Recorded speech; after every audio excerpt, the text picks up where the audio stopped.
Assalamualaikum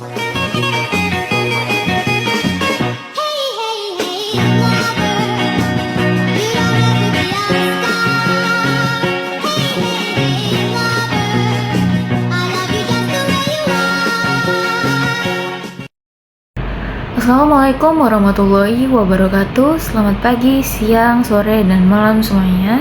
Perkenalkan, nama saya Nisa Yomi dari PS25G dengan NIM 1145.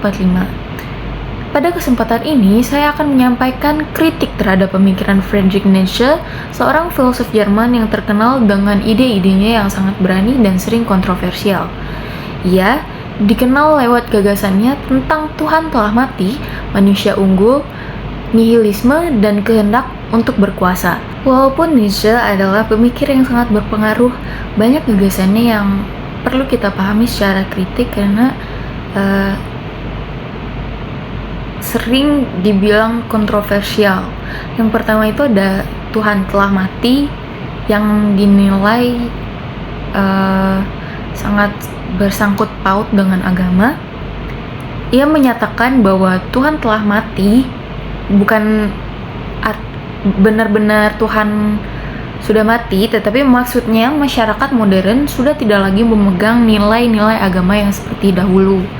Ia berpendapat bahwa moral agama membuat manusia lemah. Tapi masalahnya, kalau Tuhan dan nilai moral agama itu dianggap gak penting, lalu manusia pasti bakal membuat nilai moral sendiri kan. Hal-hal semacam ini tuh bisa menimbulkan kebingungan dan relativisme moral, yaitu semua orang itu ngerasa boleh menentukan benar salah versinya masing-masing. Itu menurut saya pasti bakal chaos banget dunia dan ya gak bakal benar. Akibatnya gak ada lagi standar moral yang kuat, yang baik menjadi kabur dan yang buruk itu juga jadinya gak belas, jadi gak jelas, jadi semuanya tuh bakal jadi abu-abu. Nah, dalam kehidupan masyarakat, hal ini tuh bahaya banget karena nilai moral agama seringkali menjadi pedoman penting untuk menjaga keadilan, kejujuran, juga kemanusiaan. Kalau semuanya relatif, tatanan sosial itu gak bakal stabil jadinya.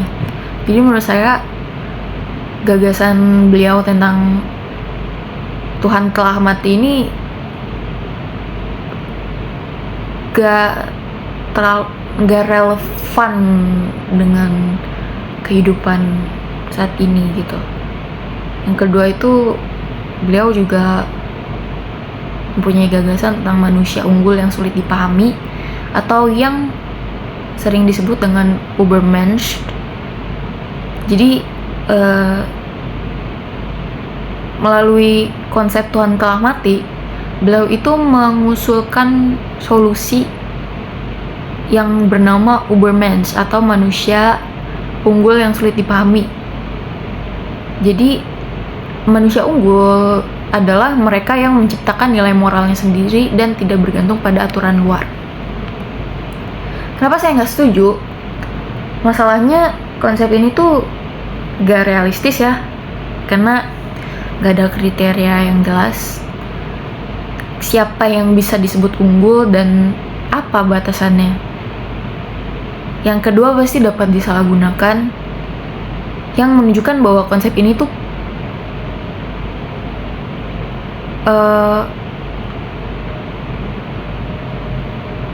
dipakai untuk membenarkan ide-ide ras unggul atau kelompok yang merasa lebih tinggi daripada yang lain. Jadi sebenarnya manusia itu kan membutuhkan nilai moral bersama agar masyarakat bisa hidup harmonis, karena pada dasarnya manusia adalah makhluk sosial. Jadi jika semua orang mencoba menjadi manusia unggul dan menciptakan aturan masing-masing, konflik tuh malah justru semakin banyak. Yang ketiga itu will to power atau kehendak untuk berkuasa yang bisa berbahaya.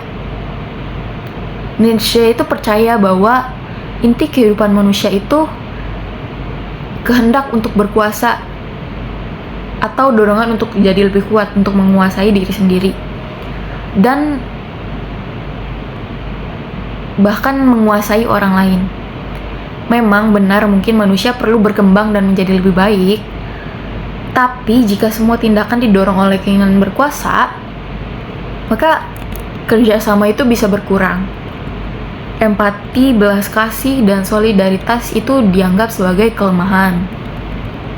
Padahal, dalam kehidupan nyata, manusia itu tidak bisa hidup hanya dengan kekuatan. Balik lagi ya, karena pada dasarnya manusia itu makhluk sosial yang butuh hubungan baik dengan orang lain. Dan juga butuh perhatian dan kerjasama. Dan dunia modern itu justru menunjukkan bahwa komunikasi, kolaborasi, dan saling membantu jauh lebih penting daripada sekedar berkuasa. Lalu yang keempat itu ada penolakan beliau terhadap moralitas. Nietzsche itu menyebutkan bahwa moralitas agama, terutama moralitas Kristen, sebagai moral budak karena dianggap melemahkan manusia. Ia menolak nilai seperti kesabaran, kerendahan hati, dan belas kasih itu justru menunjukkan kelemahan manusia, menunjukkan bahwa manusia itu tidak kuat gitu. Tetapi justru dalam kehidupan sehari-hari, menurut saya nilai-nilai ini tuh sangat penting. Coba bayangin kalau misalkan nggak ada nilai-nilai seperti menolong orang, mengendalikan diri, menghormati orang lain, dan melindungi yang lemah, masyarakat itu bakal ngerasa tempat ini tuh bukan tempat yang aman dan akan menjadi tempat yang sangat keras gitu. Dan selain itu, Nietzsche juga gak memberikan sistem moral pengganti yang jelas dan hanya mengatakan bahwa manusia harus menciptakan nilai sendiri, tetapi dia gak jelasin gitu gimana caranya kita dapat menciptakan nilai yang baik dan gak merusak gitu. Nah, akhirnya pemikirannya ini meninggalkan kekosongan dan menimbulkan kebingungan gitu di pemikiran masyarakat ini. Jadi ya nggak jelas gitu. Lalu konsep manusia unggul yang selalu harus melampaui batas dan selalu kuat, gak boleh lemah, dan dapat membuat manusia itu ngerasa tertekan, gak cukup baik, harus kuat setiap saat, dan gak boleh ngakui kelemahan gitu. Padahal secara psikologis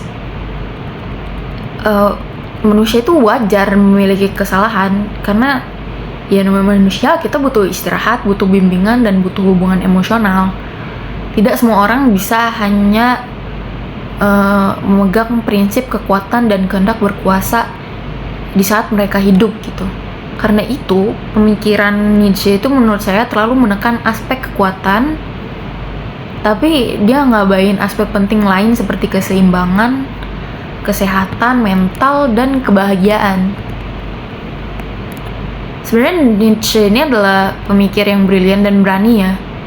Dia membantu kita melihat kelemahan moralitas yang diterima begitu saja dan mengajak manusia untuk menjadi lebih kreatif dan mandiri gitu. Mungkin bisa mengajarkan manusia untuk speak up dan lebih menunjukkan bahwa manusia itu bisa berani dan lain-lain. Namun gagasan-gagasannya itu gak bebas dari masalah. Dia ngebuat moral itu menjadi relatif dan membuka ruang bagi penyalahgunaan kekuasaan. Dan juga dia menekankan sisi kemanusiaan dan empati ya. Jadi sisi kemanusiaan dan empati itu ditekan sama dia, dan dia beranggapan kalau misalkan kita menunjukkan kemanusiaan dan empati tersebut, kita bakal jadi orang yang lemah gitu.